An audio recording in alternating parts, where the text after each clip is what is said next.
Thank you everybody for watching this video. Push the like button, leave a comment, subscribe, and push that notification bell. It will help us tremendously to grow this channel. We have a bunch of stuff coming out for you, the fans, unique content, so please stay tuned.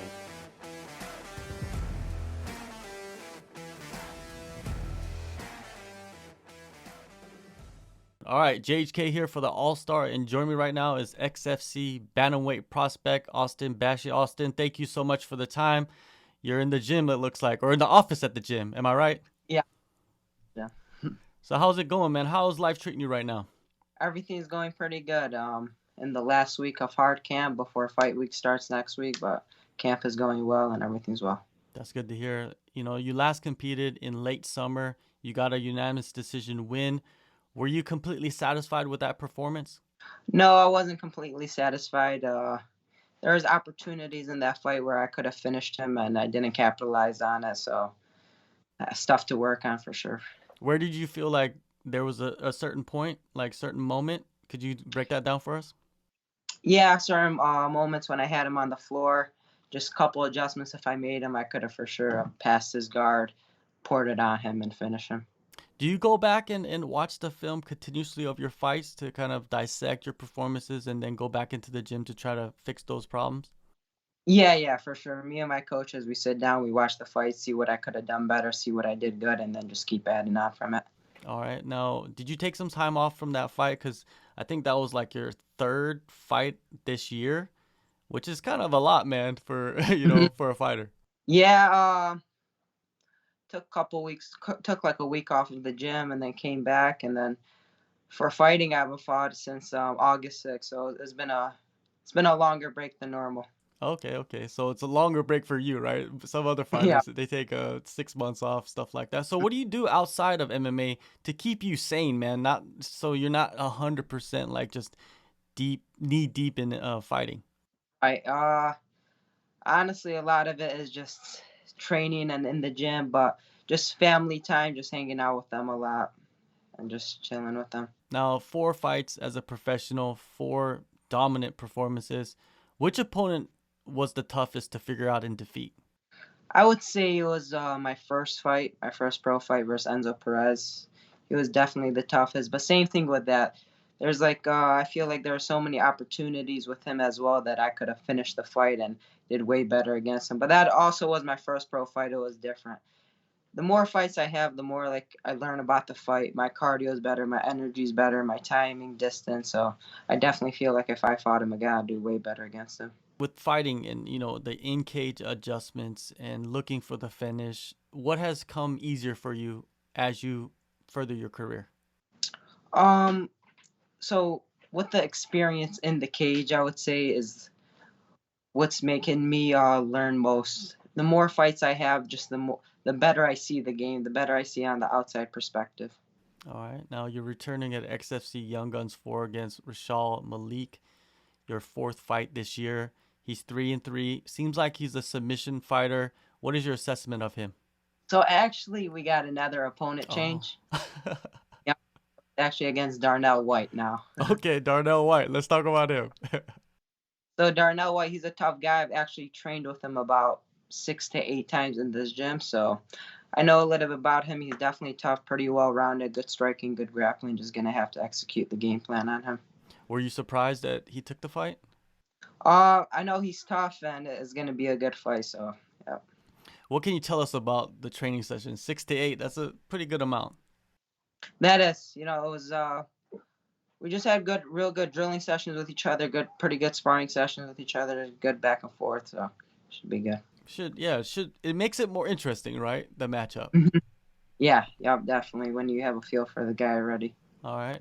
Anything different you've been doing for this training camp? Any additions or tweaks to training or recovery? Honestly, everything's kind of just been the same. Just been way smarter about the recovery. About like I usually just train, but now I'm making sure my recovery game's a lot better. Have you had some moments throughout maybe previous camps where you trained just too much or too hard and you didn't focus on the recovery and it kind of, hindered you? Right, yeah. Training every morning, every night. I get very sore in the morning, but now with these new recoveries, I feel way better now. What kind of recoveries are you doing? Are you doing like the ice baths or those Yep, like space boots? ice baths, the Epsom salt baths, turmeric shots, all that. Um, the ice baths, it's not for everybody. Do you like No, it? I don't like it during the process, but after I feel real good about it. All right. So how do you see yourself taking out Darnell White on December 10th? So I see a finish. I definitely see a finish this time. Gonna just trying to execute our game plan of kind of doing what we did to the other guy, just wear him out, break him, and then get my hand raised. For sure. So how many fights do you think you're away from possibly fighting for the title for XFC? Right. Honestly, I'm not too sure. I'm just trying to take it fight by fight right now and not focusing too much on that because I feel like fighters try to look too ahead of themselves and then that kind of messes them up. So I'm just taking it one fight at a time and whatever's in front of me. All right. When I think of you, you know what I mean? When I think of Austin, I think of another highly touted prospect. He just signed to the UFC, which is Mohammed Makayev. What was your reaction to that news? What was it? Sorry. Mohammed Makayev. Do you know who he is? No, I don't. Oh, he just signed to the UFC. He's 6-0. He's like 30-0 as an amateur. He's kind of when Oh, I wow. think of him, I think of you, man, because you're kind of on the same path. Yep. Is he one of the Dagestani guys? Yes. Yep. So all those guys, I really like their game. Um, really do watch all their fights and try to like learn from them and then try to execute their game plan into mine. Yeah, like when you put yourself like next to other prospects, right? Like what do you think is different about you that's gonna allow you to just further yourself and leave everybody behind? Right. I feel like it's just my mentality of that high pace, that just go, go, go, don't ever stop, go sprint for the full 15 minutes and just pour it on them till the fight's over. After this fight, the holidays, Christmas, New Year's, are you gonna sit back and actually enjoy it for this time around, or are you just like Yeah. I don't have holidays, I'm just training? No, no, I'll be enjoying them with my family. We have a pretty big Christmas. A lot of people come over, and we'll have a good time. Having the family right around you to kind of keep you, like I said earlier, sane, you know what I mean, kind of keep the reality there. It's not like, it's the people that have known you for a long time, so whatever, wherever you go in your career, they're going to be the same. That must be helpful for you to keep your I guess humbleness. Right, yeah, and it's good being around those type of people. They know like not just to talk about the fight. We talk about other stuff, and that's what's good about it. Do some of them not even care about the fighting? They're like, I have no idea what you're doing. Yeah, no, they're very supportive, but they know just don't talk about that when they're around me. We're just kind of kicking it back. All right, all right. One last question.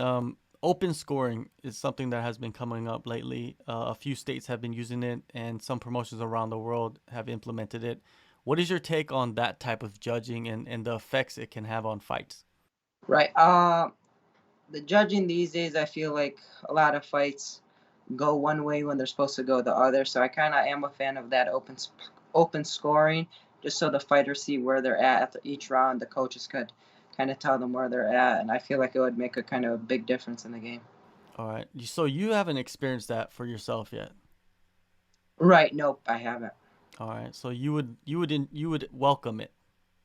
Yeah, I would like that. All right, all right. Well, December 4th, there's no open scoring. You're going to go in there. Like you said, you're going to finish the fight, so no judges needed. XFC Young Guns 4, Grand Rapids, Michigan. Thank you, Austin, for the time. Thank, Get the win. Enjoy the holidays, man. Good luck. thank you.